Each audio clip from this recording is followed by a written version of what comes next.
So we're moving now to a panel.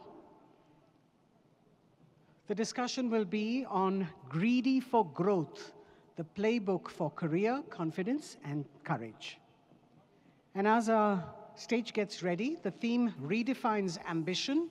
It's about embracing a bold, unapologetic hunger to evolve, to lead, and to rise. In a world changing faster than ever, growth isn't optional.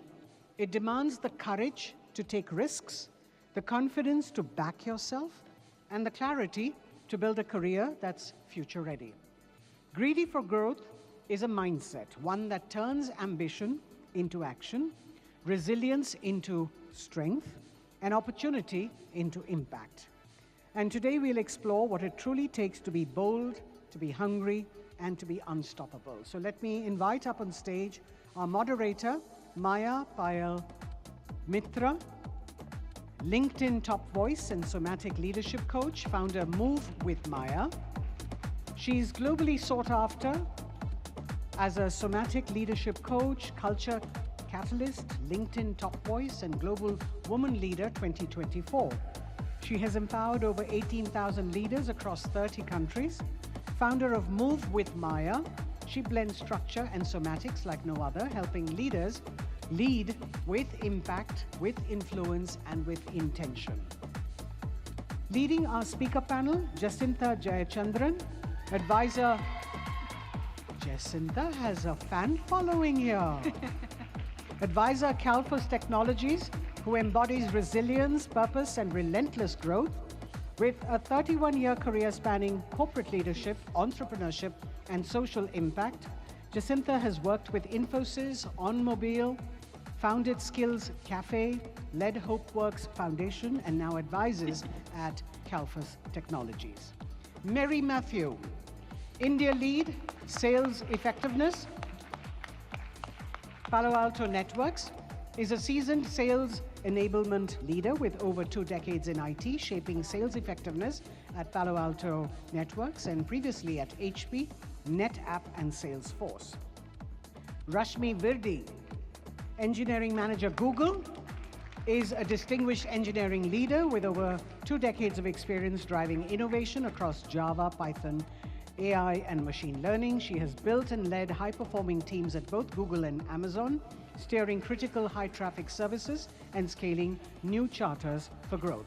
So it's over to Myah now for this session. Thank you. Thank you, everyone. Thanks, Virdy. Hello and good afternoon, everybody. Good afternoon. So, what is GHCI, if I may ask all of you? What is GHCI? Yes, but there is also another meaning to it. Grit, heart, courage, intent, isn't it? Right? So today's panel is all about that. What we are going to uncover in the next couple of minutes that we have together, we will be discovering what it takes for us to lead unapologetically and to be greedy for growth. So let me take the privilege and honor of welcoming these 3 remarkable leaders that we have with us today to share some of their stories. Thank you.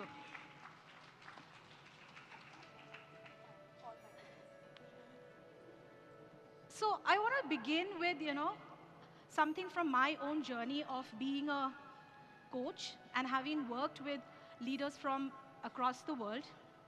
I have seen this question that women ask more often than not, which is it okay to want more? Is it okay to want more growth, more visibility, more space? And I think what we are going to do is let this, panel help us reclaim that space and that desire to lead boldly and really uncover what it means to be greedy for growth. Now, before we begin, I want to ask this question to all of you seated here and invite you to do an honest reflection. Is there anybody in this room that thinks there is one area of your life that you would like to grow in? Is there one area in your life that you wish you want to grow in? Can I see a raise of hands? Yes? I can see some have raised both their hands. So which means it's more than one area of growth, right? You all are in the right room, right?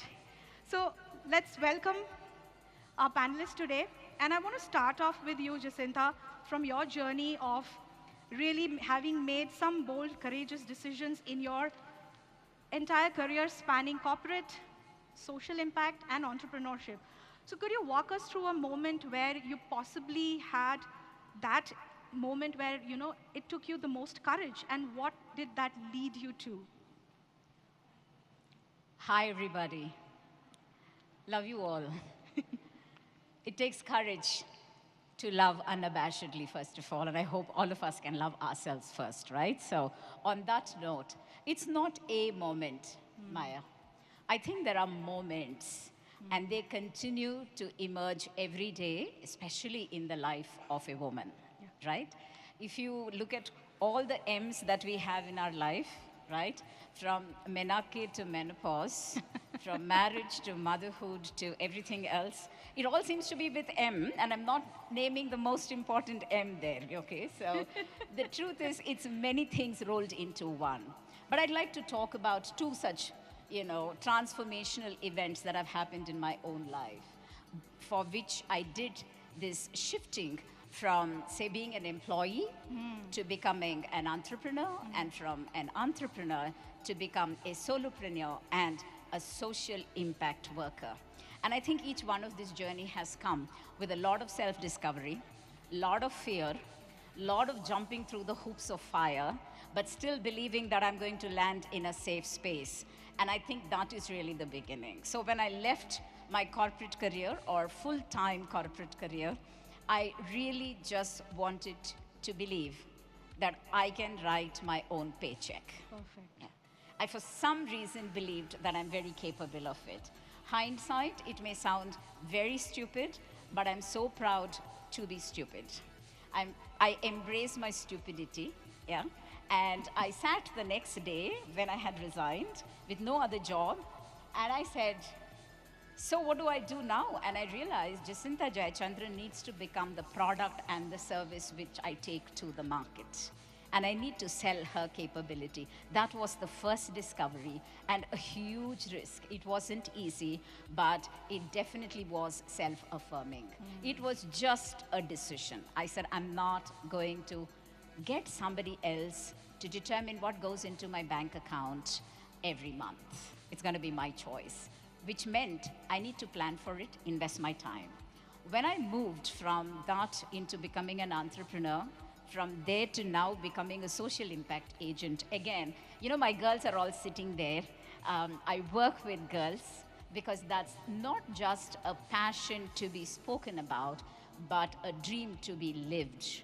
So to me, to step away once again and work in what roots me, to go back and sleep in peace and wake up with hope, is the fact that I can take the risk to work with girls and make their dreams mine. So for me, it's not one event. It is about many discoveries that you do with yourself. And let me tell you, it's worth it to jump through hoops of fire and find where you land. And trust me, with a sisterhood that is this powerful around you, you're going to land in a safe space. Absolutely land in a safe space. Wonderful, wonderful. I mean, Jacintha, that's such a brilliant story. And, just to add to what you just shared, you mentioned it was just a decision, I would say a life-changing one. Let's add that, a life-changing one decision at that.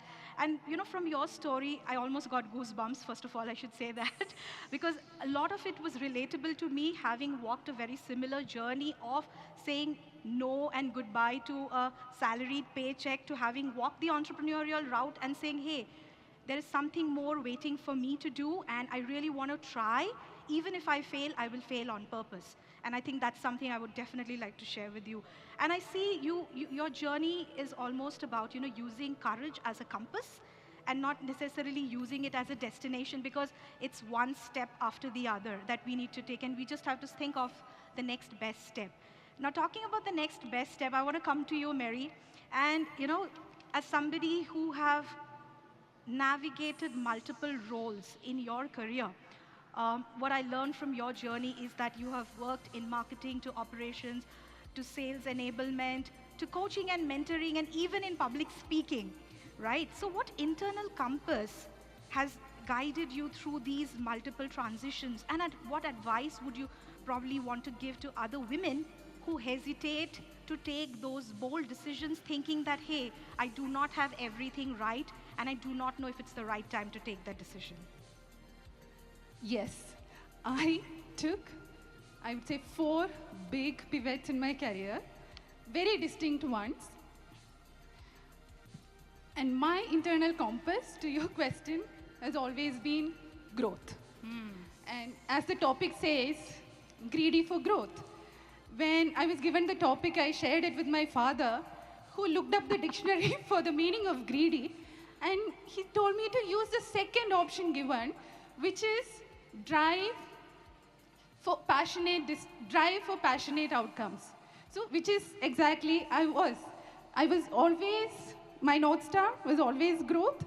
And whenever I get a feeling that I had saturated in a particular role, I get this red flag, or I get this itchy feeling, or something inside me tells me, Mary, it's time. And there was a time at one point at NetApp, I had my team running smoothly. My successor was all groomed up, like she was ready to take on my role, and that was a red flag. When a senior level Asia Pacific role opened up, I raised my hand. From influencing a 16-member team to influencing an area, that pulled me in. I was intimidated, it was hard, I applied anyways, and I got the job and worked really hard, asked for help. The beautiful thing about asking for help is you will always get help. Yes. And I thrived in the role. Then comes the next biggest leap to training and enablement. So this was not about influencing a team or a region. This was about shaping people's lives so that it stays with them for the rest of their careers. And I had no formal experience. I applied anyways.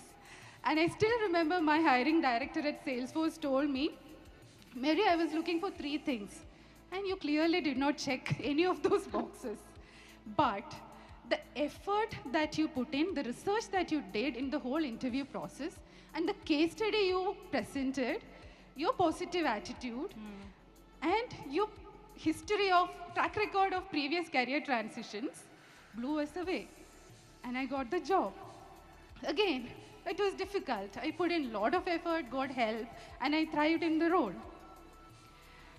For me, growth is moving forward, keep moving. As a rolling stone never gathers, right? Never gathers moss. And I hear this a lot in my mentoring conversations, especially with women.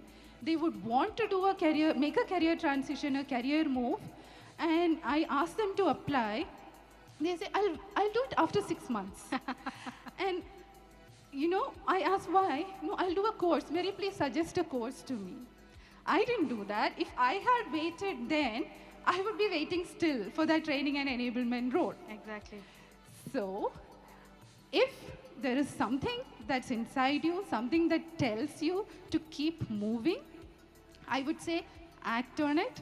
And this is one truth I have lived again and again in my life. Feeling ready is a myth. Yes.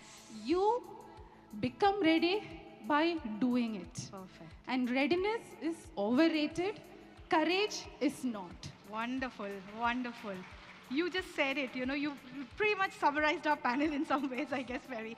Because when I was listening to your story, I almost got the image of, and this is something I've heard, in my interaction with Sheryl Sandberg, and she mentions this as one brilliant example that women often think that they are not ready and therefore they are not willing to take the risk, and that happens a lot more for women than of any other genders, and therefore you do not need to be ready to raise your hand. If you are offered a seat, in a rocket ship, do not ask which seat is it. Just go, jump, and take it. And many a times you will actually figure it out by doing, like you said, right? And you are flying it while you are also figuring it out, right? That's the right example of raising your hand and saying, yes, I'm ready, when you probably feel you're not, but you learn by doing, not by waiting on the sidelines. And so therefore, my question comes to you, Rashmi, because you have built high-performing teams at organizations like Google and Amazon. And at a time when we see, engineering leadership often struggles a lot with the clash in terms of life and work and life and career. So have you had any such moments where you had to, try and find that right balance? Or was there any struggle or any clash that happened in your career? Oh, multiple times. I think it happens every day. Yeah? So I still remember in 2012, I was returning from my maternity leave. I had a 5-year-old and I had just a newborn, which was 6-month-old. I was not comfortable, traveling. So I went back and told my manager that, I would need a job where I don't have to travel very frequently. Give me a project where I have to just stay, in the same city and not travel too frequently. And he, very gracefully obliged my request. Because at that point in my career, I was more willing to, spend my time on motherhood. Yeah. I wanted to embrace that and spend time with my kids. So I took that 1 year little slow, rather than, working, chasing some deadlines and all. That was my decision, because that is how as a person I am. However, there is nothing wrong in, chasing that particular professional growth when you are coming back from a maternity leave. People have done that as well. It just depends on who you are as a person. I wanted to spend that time with my kids and, take my life little easier, rather than, being burnt out and, Yes. come out of that workforce. I never wanted to do that. So I think it really worked for me. Another thing that I want to call out here is this career is like a marathon, right? It's a 30-year-old long marathon. So you cannot just keep running and running and running, right? You have to find a point in your time, whether you want to focus on your personal life. Okay, this is a time I want to focus on my personal life. This is a time when I want to focus on my professional life.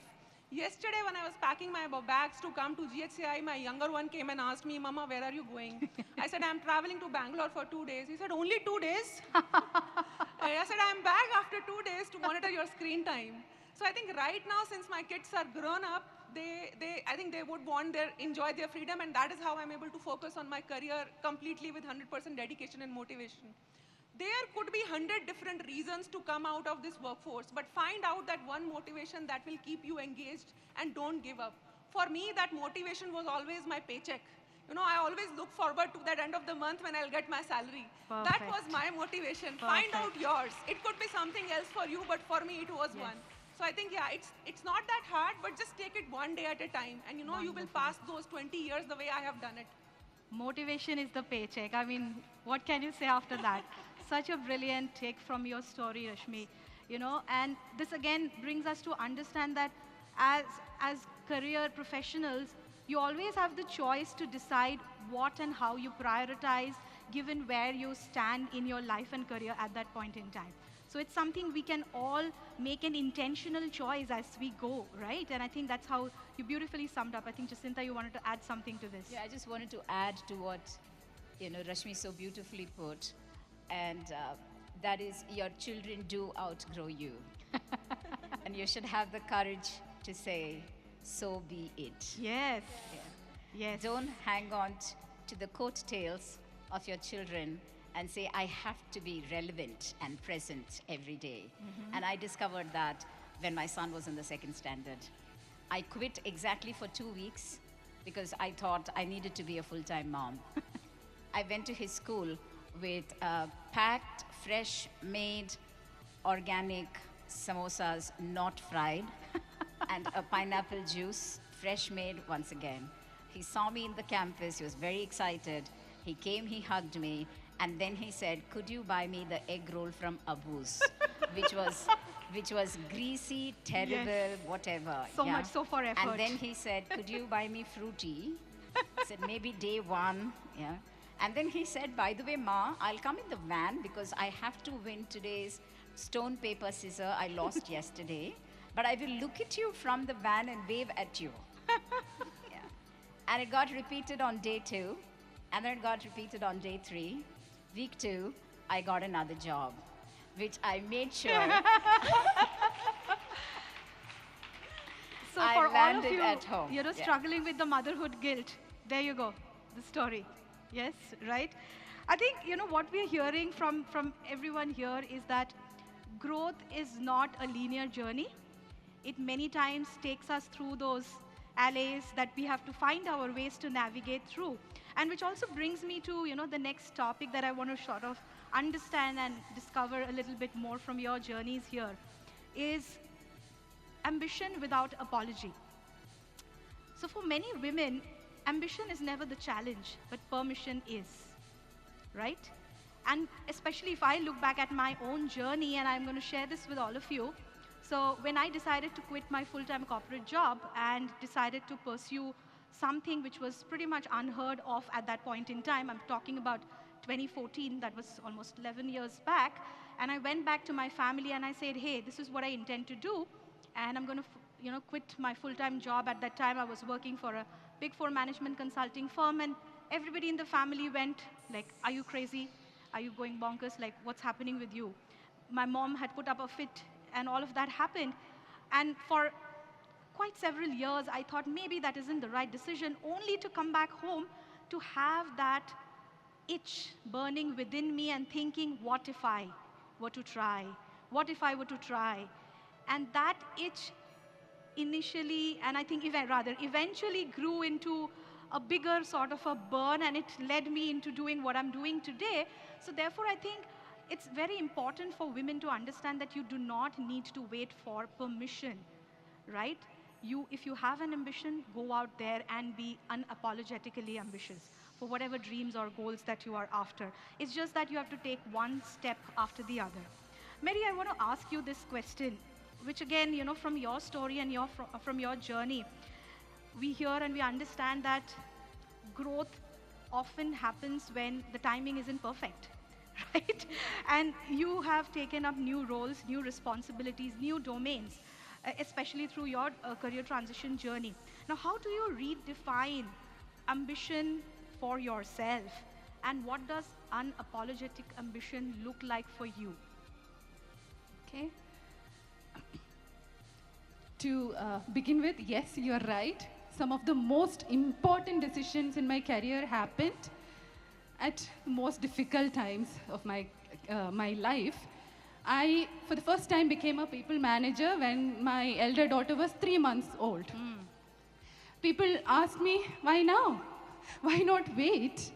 And as I told, my North Star was always growth, and I decided to give it a try. I went ahead, and now when I look back, that is the foundation of my entire leadership journey.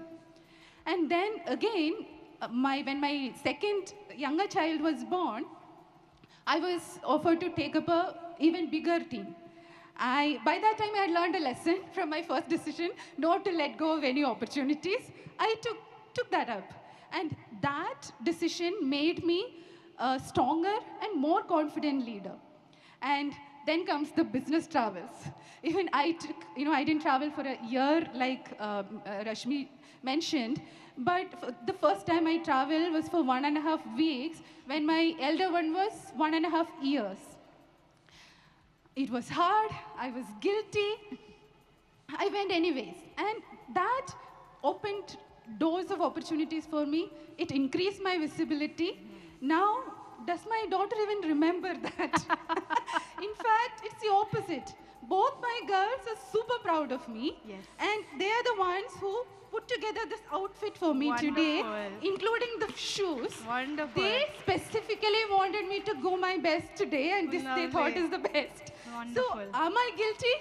No, I'm the opposite of guilty. Absolutely. Yes, so you asked about ambition.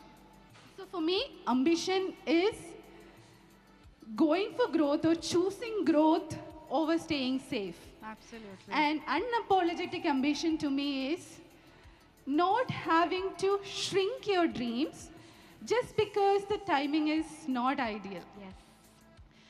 So if you have something in your mind, just go for it, and you will find a way, Yes, right? absolutely. So, yeah. raise your hand, go for it. If you know, there's this beautiful saying, what they say, if you do not ask, the answer is, what's the answer if you do not ask? The answer is, I cannot hear you. Yes, if you do not ask, the answer is no. If you do not raise your hand, are you going to get an opportunity? So what are you going to do? Raise your hand, go for it, figure it out, one step after the other, right? Rashmi, my question comes to you. We see this more of, mid-career women, and especially women, who are probably coinciding, whose careers are coinciding with, let's say, maternity or family shifts. And we have seen this as a, the data point kind of proves that there's this leaky pipeline, especially for women in tech, in senior and in their mid-career roles. But you are somebody who have stayed, not just stayed, but scaled. So my question is, in high-pressure engineering environments like this, how do you pursue passion and ambition sustainably? The key word here is sustainably, without burning out or disappearing all at once. We as a woman do multiple roles, be it of a daughter, sister, mother, wife, and the most important of all is that of a daughter-in-law, which I don't want to talk about right now.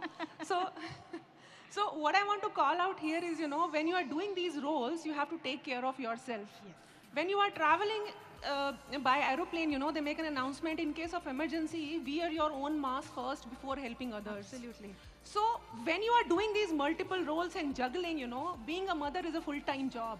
And if you are a working professional, it's another 24-hour job. So you only have 24 hours in a day. How do you manage?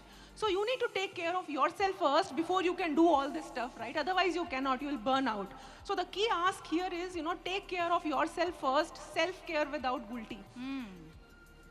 I believe, there is a saying, they say that behind every successful woman, behind every successful man, there is a woman.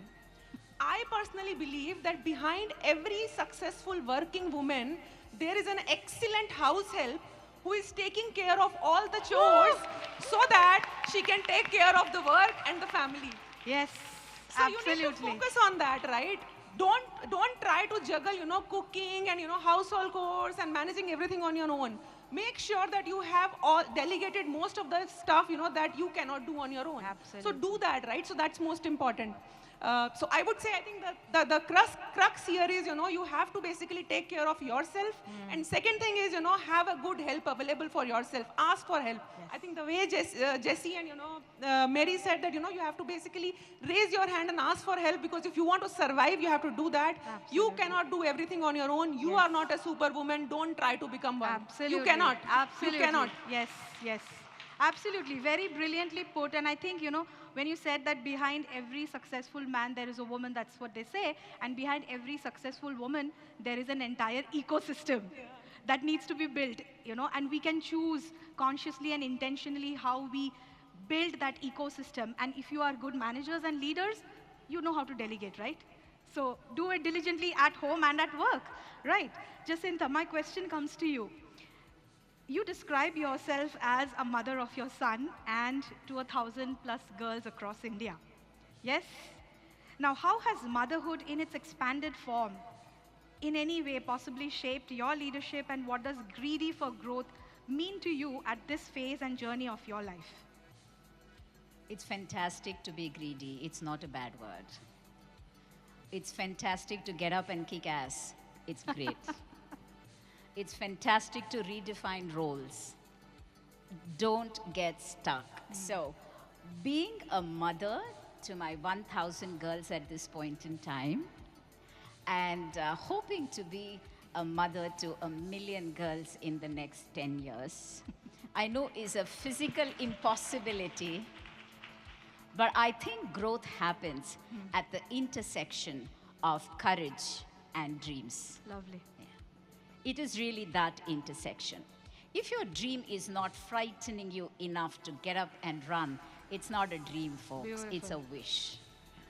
And if you don't have the courage to rewrite the rules in your personal life and in your professional life, well, you can be an also ran, right? You can say, you know what, they all tell, I think it's probably difficult for me. I was reading somewhere, what is difficult and what is right are always the same. You want growth, choose difficulty. Difficulty of being judged as a woman who says, if you're traveling, who takes care of your husband? The last time I knew, I married a grown-up man. Yeah. And if somebody says, oh my God, you come home late, ask my son. He's grown up to be a perfectly beautiful human. Okay.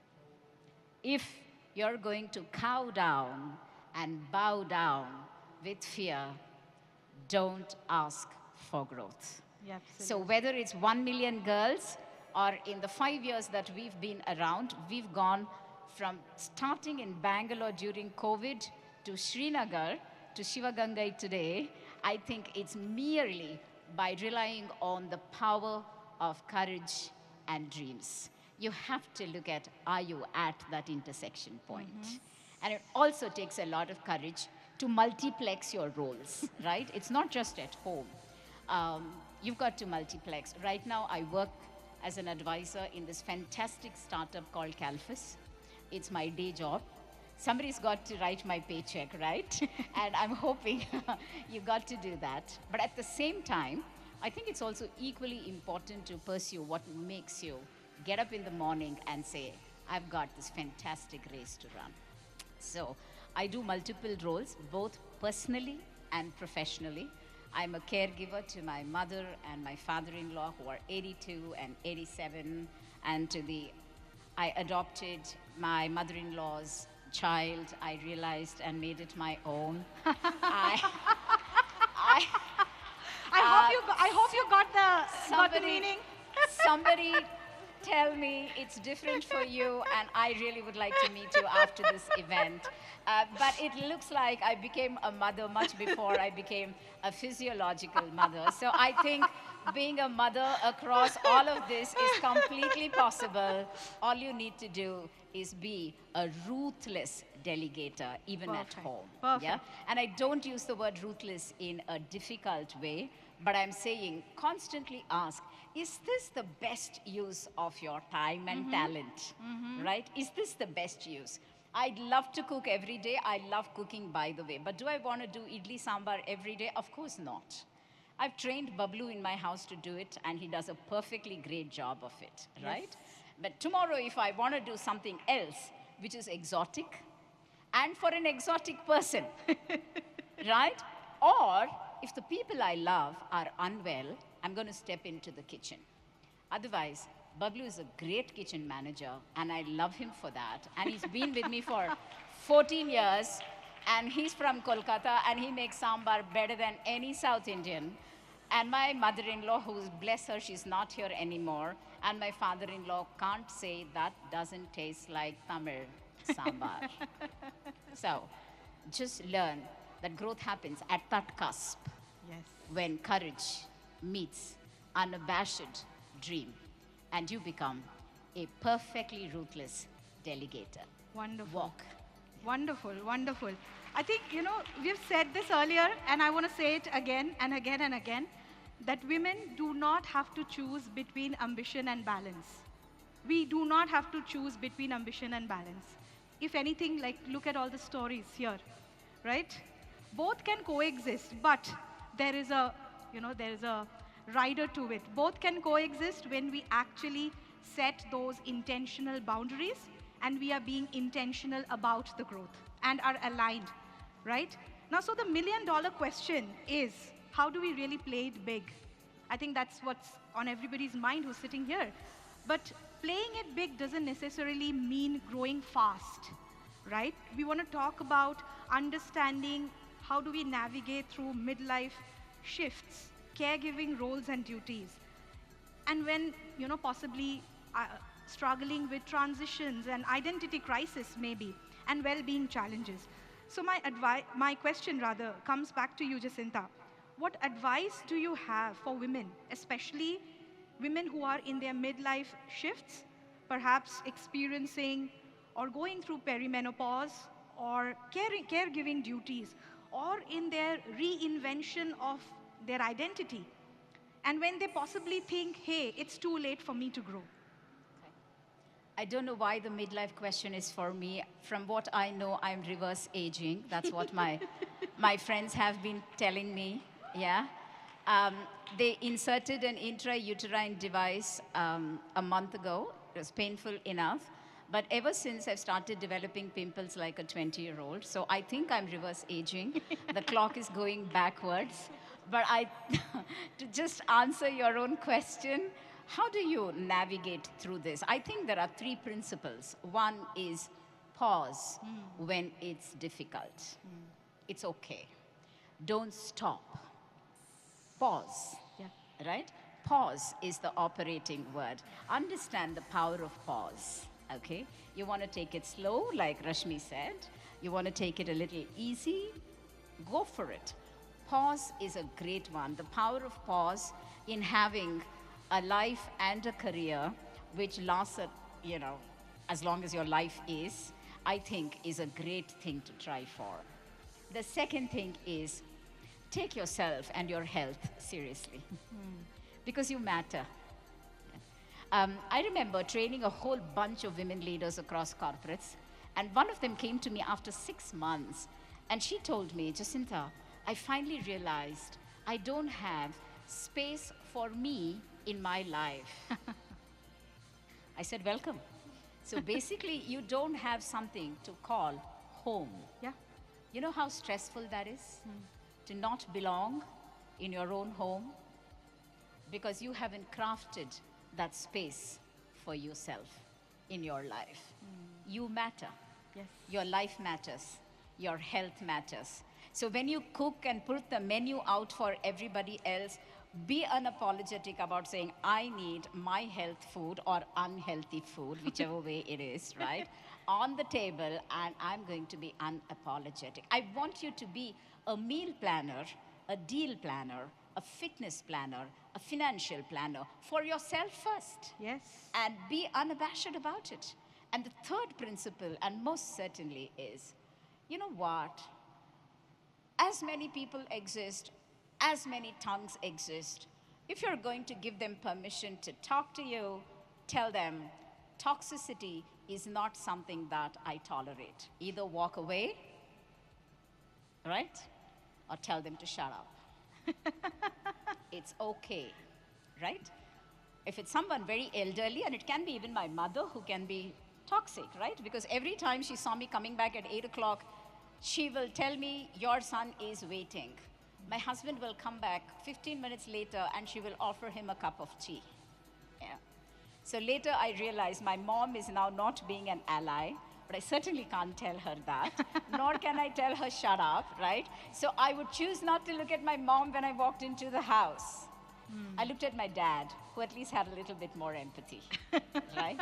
But I mostly looked at my son, because whether I went home at 8:30 in the night or 5:30 in the evening, he always had his extended arms for me. Yeah, exactly. So I think that's what you really need to look at. Beautiful. 3 principles. Absolutely. Thank you. Wonderful, wonderful.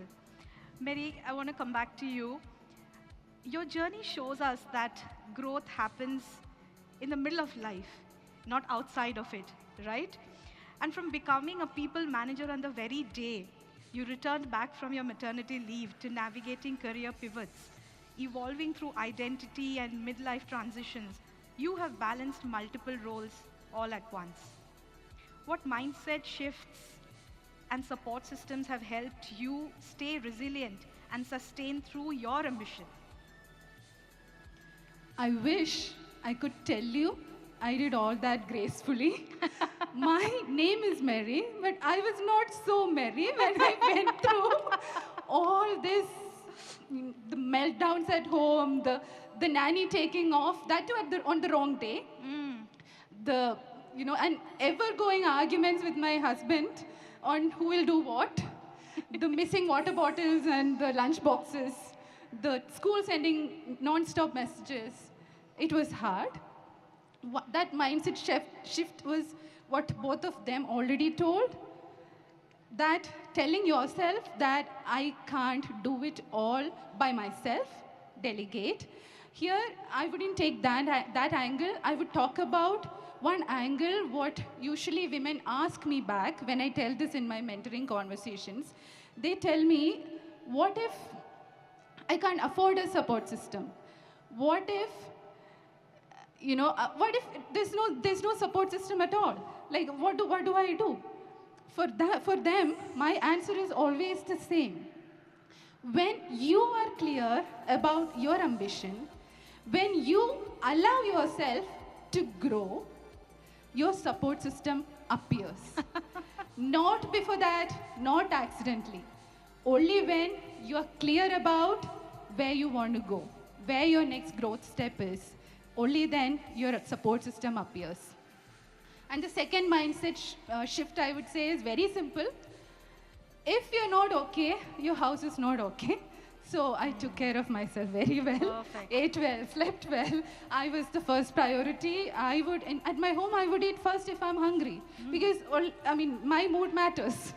And the third thing is I always participated in non-work activities, women in tech, Toastmasters, mentoring, volunteering.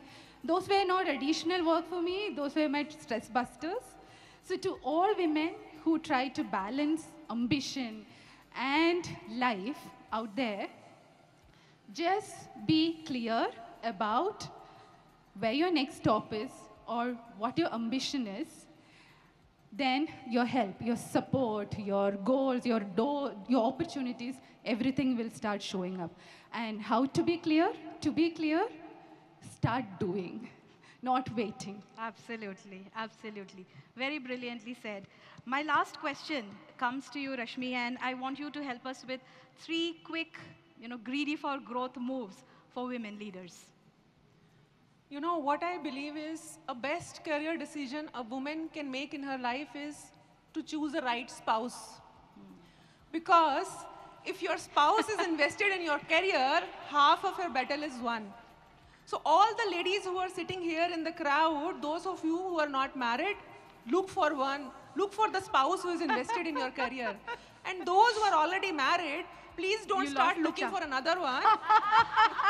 Influence them. We just had a session, right? Influence with authority. You just learned it, right? So I think this is one thing that you can do for yourself. So this will help you go a long way. Second thing that I would say is, keep learning. Be a lifelong learner. I did my certification in AI and machine learning at the age of 40 couple of years ago.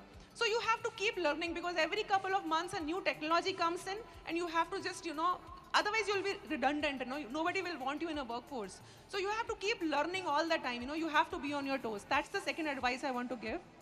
Third thing that I want to say is just let go of all the self-doubt. Be confident of yourself. 50% of the times, the women I mentor in my team, they're not even confident of taking up that job, right? So confidence, if you're confident, I believe half the battle is won. Just show up and be confident about whatever you are doing. Let go of all the doubts that you have in your mind. I think these 3 things really work well for me. This is my journey. You have to create your own. You can take clues from it, but then this is your journey. Create your own path and wish you all the best. Thank you. Thank you so much. This has been an amazing panel, and I really learned so much from all of you. And, just wanted to quickly share 3 key takeaways that I had from the stories and the journeys that you shared with us. That growth requires courageous decisions, not perfect timing. And confidence is a muscle that we build through action and self-trust. We do not have to choose between ambition and balance. Both can coexist. So women do not need permission to grow. Women need spaces like this where ambition is celebrated. Be boldly ambitious and be hungry for growth. And with that, we come to an end. But before we end this exciting panel, I want us to seal this energy by taking a quick oath. And if you're all with me, if you can all stand up, if that's all right by everybody. If we can all stand up. Very quickly. Yes. And just say after me. Yes? Whatever I'm going to say, you please say it after me, along with me. Right? We are leaders. We are change makers. And we are unstoppable. I didn't see any of that unstoppable energy. Can we do that once again? Yes? Next try. We are leaders. We are change makers. And we are? Yes, thank you.